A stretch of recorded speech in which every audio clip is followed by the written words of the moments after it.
आपण पाहताय क्राईम मुक्त महाराष्ट्र, रोखठोक वार्तांकन, रोखठोक बातमी।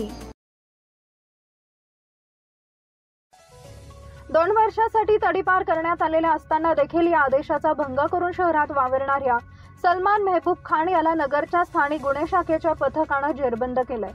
याबाबत अधिक माहिती अशी की नगरच्या प्रांताधिकारी यांनी 2 वर्षाकरता हद्दपार केले असतानाही या आदेशाचा भंग करून शहरात वावरणाऱ्या सलमान मेहबूब खान राहणार घासगल्ली कोटला याला स्थानिक गुन्हे शाखेच्या पथकाने कोटला परिसरात फलटण चौकीजवळ सोमवार दिनांक 15 जुलै रोजी दुपारी पकडले। आरोपी सलमान मेहबूब खान याला प्रांताधिकारी सुधीर पाटील यांनी 30 एप्रिल 2024च्या आदेशानुसार नगर जिल्ह्यातून 2 वर्षाकरता हद्दपार केले होते।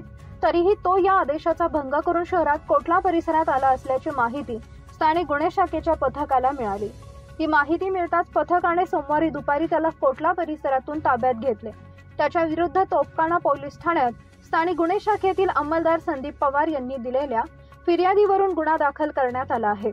सध्या विविध सण उत्सव असल्याने पोलिसांकडून खबरदारीचा उपाय म्हणून अनेकांना हद्दपार देखील केलाय। मात्र काही पोलिसांना चकवा देत शहरात राहतात, त्यामुळे सामाजिक शांतता बाधित होण्याचा धोका लक्षात घेऊन पोलिसांनी कठोर उपाययोजना केल्या आहेत।